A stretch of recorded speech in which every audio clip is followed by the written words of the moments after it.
So we don't want to wait too late in the day, because then you guys will come with all these questions.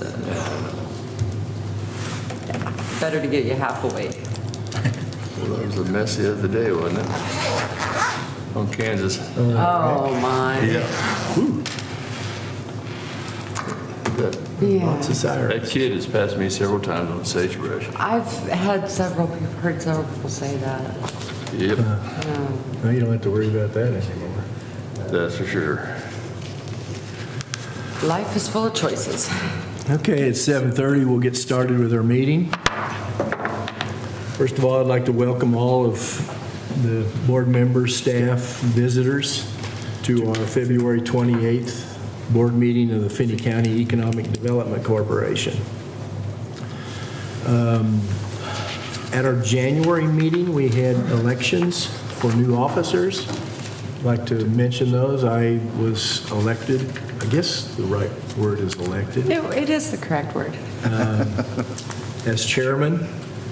Sam was elected to remain as vice chair, and Vicki Gurman was elected as secretary treasurer. But Correct. she must not like that appointment, so Apparently not. She's pretty upset. we'll have to talk to her about that. I have replaced Phil Escarina, who stepped off the board and has gone his own way, and we thank him for his service to the board and wish him well in his future endeavors, chasing his grandkids and serving on other boards. And again, I'd like to thank all of you board members for agreeing to another term.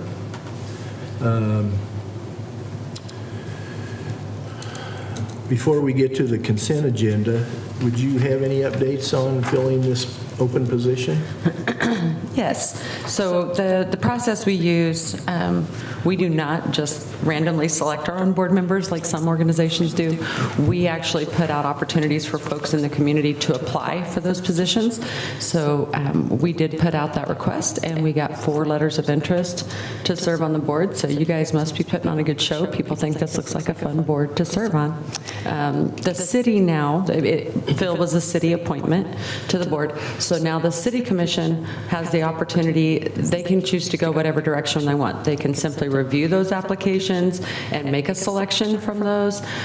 Sometimes in the past, they've actually done interviews, had those candidates come in and let the commissioners ask them questions about why they want to serve and those kinds of things. So it's kind of a wide open process at this point. It's out of our control, whatever the city chooses to do with that appointment.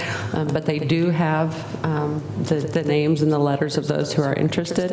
And I would imagine they'll take that up at one of their March meetings, but I'll keep you posted on that. So it's possible that we would have the new board member placed by the next meeting.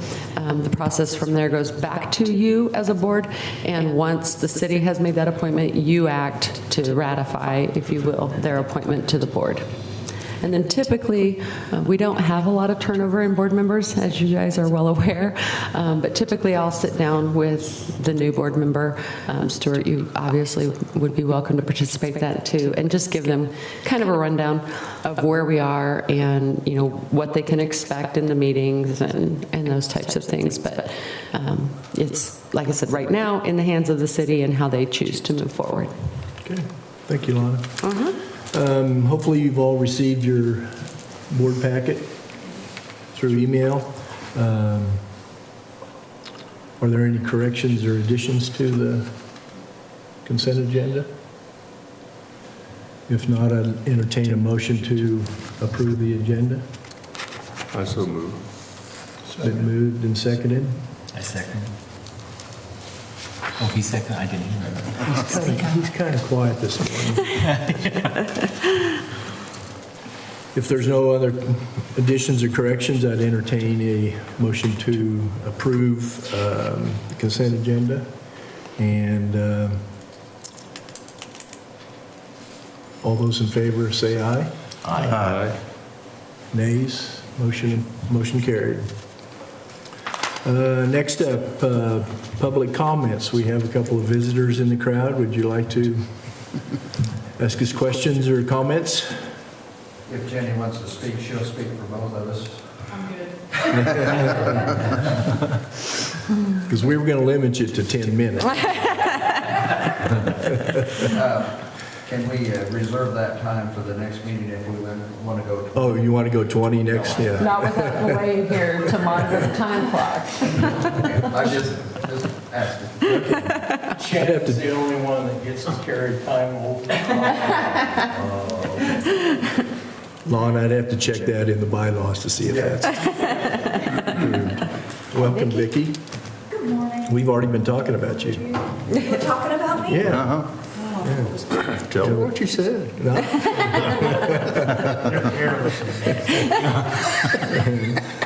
Okay, up next, Lana Duvall, President, talks about prospects and schedules and meetings. Okay, good morning. On prospects, we haven't had a lot of movement on any of the industrial projects that we've been working on. A lot going on with commercial right now, which is very exciting. And I'll talk a little bit, Shannon, Grant, and I went to the retail show in Dallas and had some good conversations down there. You know, we talked about, we could have either just gone as attendees or had a booth, and we chose to do a booth this time. I think had it been more expensive, we maybe would be questioning that more, but it ended up being like $300 more than just one of us going to have the booth. So it made a lot of sense to go ahead and have a booth. And I think there was some benefit to it. We had quite a few folks who stopped by, even had some housing developers, kind of interestingly, who stopped by at the booth at a retail show. But that's, you know, who are we to ask questions? So good questions, good conversations. Shannon's data is huge, no surprise there. Being able to show the retail sales that we have, plus the traffic and the value of that traffic, and being able to talk about that, I think it was a really good experience. And I was glad that we were able to expose Grant to some of that. Trade shows can be challenging at best, but it was a good opportunity for him to have either Shannon or I with him all the time, so he could kind of see how those conversations go and get more comfortable with in the moment questions and that kind of thing. So hopefully we get some projects out of that. You know, it only takes one deal, obviously, to pay for going to a trade show like that. So fingers crossed that we get a couple of these to fruition this year. Have you had any follow-up from anyone? We have. We've been following up. Excuse me. We've been following up with them, providing some locations and some ideas for how they might fit in the community.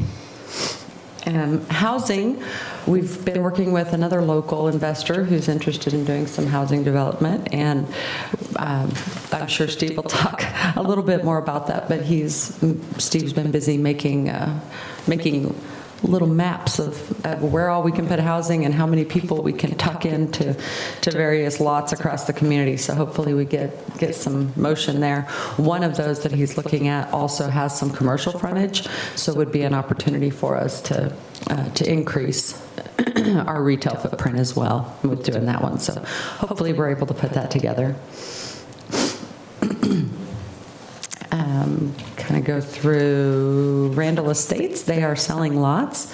I think the last I saw, he had 4 lots sold, and there's only 16 lots outside of his own home there. So that's pretty good, considering they just did open it up for actual development to start out there. So that's exciting, and hopefully we'll keep seeing those move. Those, just as a reminder, are 2 acres and up in that subdivision and located on North 83. So we're excited to get that one going. There's a lot of folks who are looking for a little more acreage and being able to have some animals, and Jim set the covenants up to allow for 4-H animals, that kind of thing. It'll be pretty nice location for that.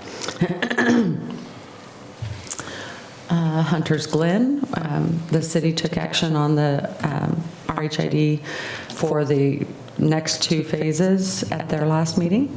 So that's exciting. They've got several of their units are already open. We met with their marketing department to help get into the community and reach the demographic that they're targeting for those units. So hopefully we'll start to see some more applications going in. There were a lot of folks who didn't understand that, you had to work in agriculture in order to live in those units, but I think they've done a good job now. You probably all received a postcard. Actually, they sent a postcard mailing out to everybody in the zip code, which is expensive, but I think will do them a lot of good, because there are folks who know of people who work in agriculture looking for housing, and with the way that communication is now, it's hard to find exactly where you reach your demographic, but we do have them on social media now, and they did the postcard. So hopefully we see some improvement there and get those units filled.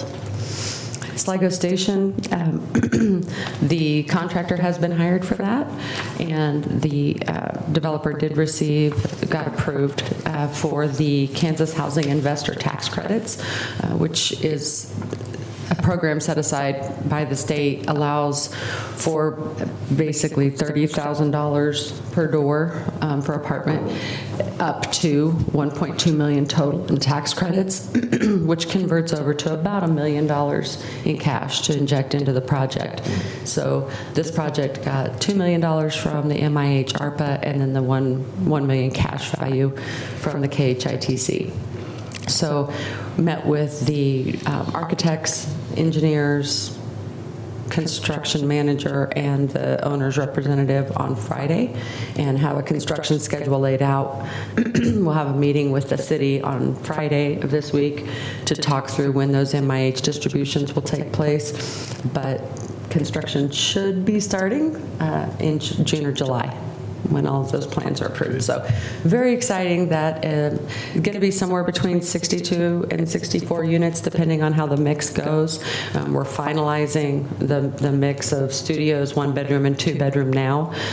So hopefully that can all get set aside quickly, and they'll get started on getting construction drawings in place for us. They have a construction period set up for that? They're setting aside a year. They anticipate they'll come out ahead of that, but want to plan for having up to a year for the construction. Yeah.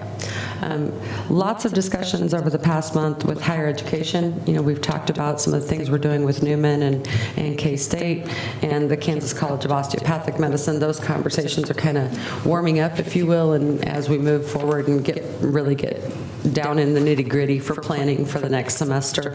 So lots of exciting stuff happening on that front. I think we'll start having some pretty big announcements come out of that over the next several months. So that's exciting.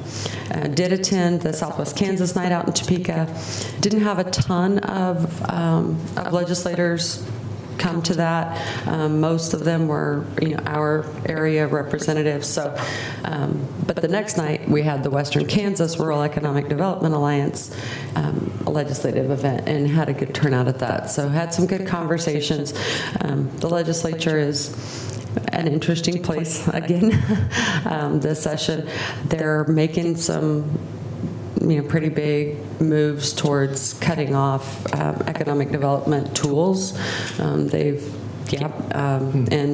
I was out of town in California at the dairy show when one of those came to light, where they were trying to do away with the tax increment districts. Not a direct in the programs, but instead going through the tax lid version to basically make them unusable. So Steve put together a letter in opposition of that real quickly and got it off. We were able to get the CREDA organization to also submit testimony against that, and of course the city and county joined in on those. So hopefully those will be staved off, but as you guys know, without the RHID, the TIFs, it's just incredibly hard to make a project work. So hopefully we'll keep those protected to allow communities like ours that are growing to continue to grow. yesterday had a town hall with St. Catherine Hospital. It was an invite only with their CEO. Got some updates on where they're at, how it looks now that Common Spirit is back in charge of these hospitals, and obviously offered up any assistance that we can to help them. Recruitment's a big issue for them. I think we all know that, and that's not limited to the hospital. Unfortunately, that's pretty much across the board. But we had some good conversations about how we can help, how the city can help. And the community college obviously is doing a lot to try to meet some of those needs locally, but certainly professional staff, and doctors, they have some pretty huge needs. And Shannon will talk a little bit about some of the research he's done related to not only healthcare, but some other industries as well, and just how short we are on those workers. So we'll share that information a little later too. Yeah, and I think, for the coming month, there's not nearly as much travel as there was in February. February was a lot. So I'm thankful to be back in the office and have some time to get things done. And happy to answer any questions you might have. I do have a question about Randall Estates. Mm-hmm. I know he had some covenants and restrictions that he developed. Do you know if he has any stipulation on how soon they are going to be required to build? Yes, they're to start construction within 6 months. 6 months, Mhm. okay. Yeah, and just an understanding of that, when you have an RHID in place, it's imperative that the construction gets going immediately so that you have that opportunity to increase the property tax being collected, because that tool works by giving back that increment. Everything that they've increased the value of that lot by goes back to the developer to help them recoup their infrastructure costs. So one of the things we've suggested to all of the developers who are doing, especially doing the larger, Chapel Heights and Country Estates, it's imperative that they have some kind of clawback in there to force construction to move along in order to get their dollars back. So once construction starts, is there a completion period that they have to complete the project within? There are some, I think we put 12 months in. Do you remember for sure, Steve? 12 or 18. Yeah, I can't remember for sure, but does allow still for, if they run into a problem, for instance, they can go back to Jim and renegotiate, and, if he gives them permission to continue on, they can do that. He also did allow barndominiums in his, so there's been some pretty cool conversations, with folks around the barndominium concept and ideas they have on that. One of the challenges was that you couldn't sell those mortgages on the secondary market for barndominiums just because they are kind of a unique concept. So Western State Bank actually developed a mortgage product specifically for barndominiums that allows those to get financing. So if you have folks who are interested in that, we have a subdivision that allows them, and we have a bank that can help them with the financing. Some of these housing projects, are the interest rates affecting their start? Obviously. Yep. Yes, they are. On the single-family stuff, not quite as much. Most of our builders are established enough. I'm pointing to Vicki because her husband is a very good example of this. They're established enough that they're able to roll those rates. So even though they are paying a little more for their upfront financing, they know their construction capability, and they know that they're going to be able to move housing in such a way that that interest rate doesn't impact them quite as much. They're not carrying that cost quite so long. But certainly for the multifamily, huge issue.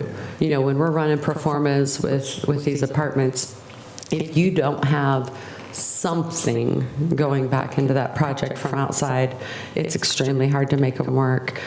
Even with the RHID tool in place, it's very challenging to make those work. So What do you mean by something? the MIH, the Kansas Housing Investor Tax Credit, you just about have to have some kind of outside cash coming into the project in order to make those work. Is there a percentage?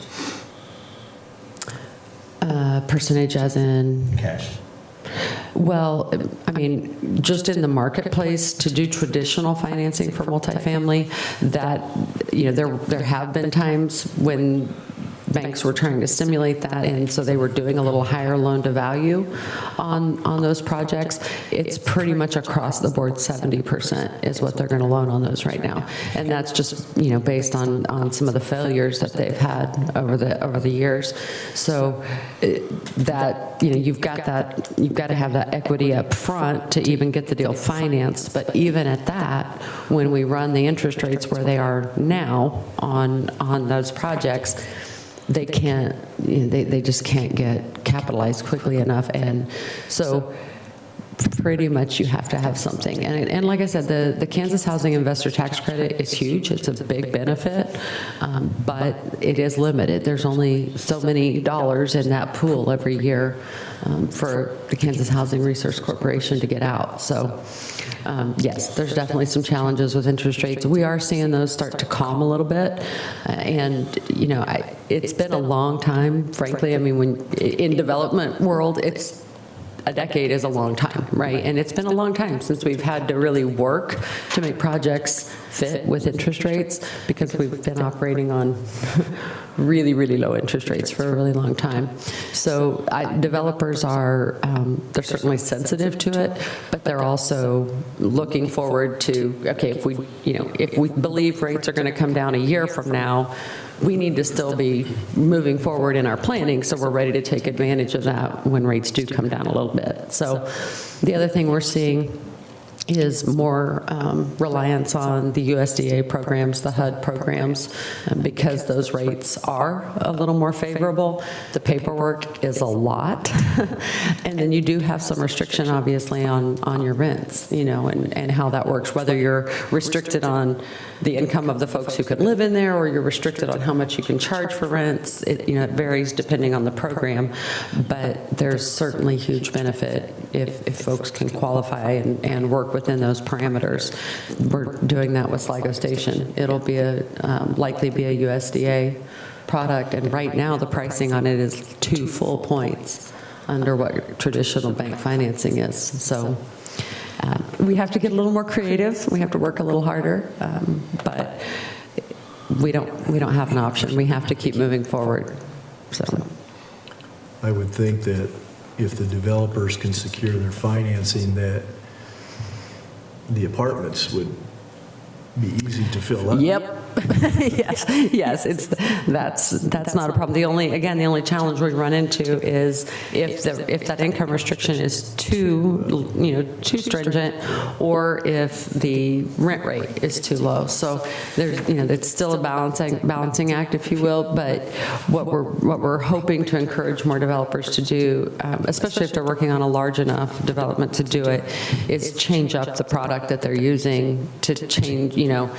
Maybe do 40 units that are income restricted, and then maybe you do 40 that are rent rate restricted, and just, by doing it in phases, hopefully as things start to lighten up, we're able to have a good mix of what kind of units are available in the community. But yeah, the demand is still incredibly high, especially for rentals. A lot of folks moving into the community to fill positions and nowhere to live. So.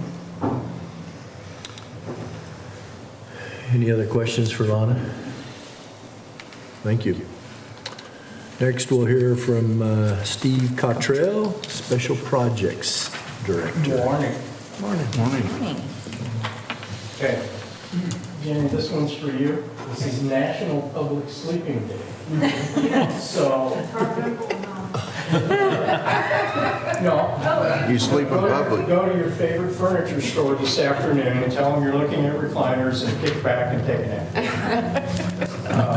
It's also Inconvenience Yourself Days. The fact that we are here at this early hour. We have celebrated. We have celebrated sufficiently. So, since the annual meeting, KDOC has been busy. We've got 7 RFPs in those weeks since the last meeting. We submitted on one. which was for an international ag equipment manufacturer looking to establish an initial small sales and service operation. Needed a building of around 5,000 to 6,000 square feet, including office space. So found a site just outside the city limits, submitted on it, and waiting for reply. Some of them were kind of,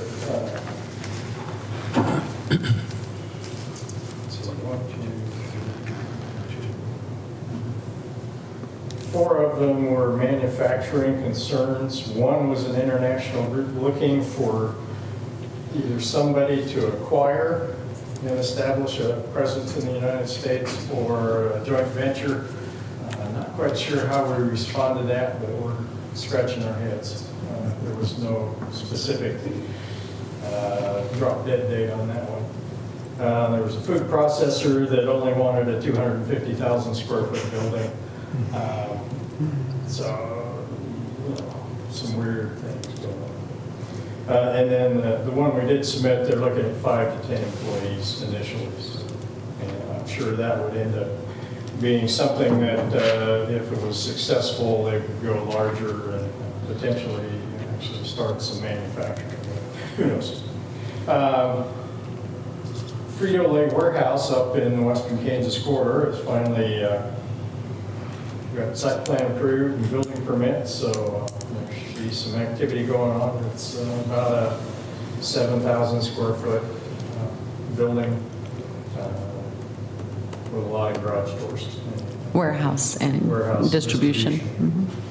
On the commercial side, we had an out-of-state client that visited and looked at potential sites, and are currently in discussions with the city on utility options. So we're pretty positive that we may get something out of that one. Worked on the next generation commercial development. There's actually some movement on that site.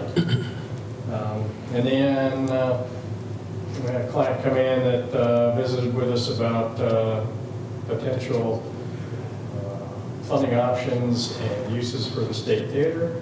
So I think there's a meeting next week with the city to further those discussions. Okay, Randall Estates, the recent blizzard, that was the last one. No, that did slow down. As Lana said, we had a property owner come in and said, I got this piece of property, what can I put on it? And, oh, but if I acquire this one next to it, what can I do there? And I said, well, if I acquire this one next to it, what can I do here? So I was making almost daily. Finally said, okay, you cannot ask for anything else until I give you this one that you just asked about that was for an industrial thing just outside the city limits. So I held him off for a few days, but then he's back on another site, but so far it's just one layout. Yeah, that was an interesting one. But I do believe that there will be something that comes out of all of those efforts. And as Lana mentioned, on a Friday afternoon, when she was in California, I prepared a letter. Yeah, there's some in the drawers, I think, or right there. Yeah. Opposition testimony to the Kansas Senate Committee on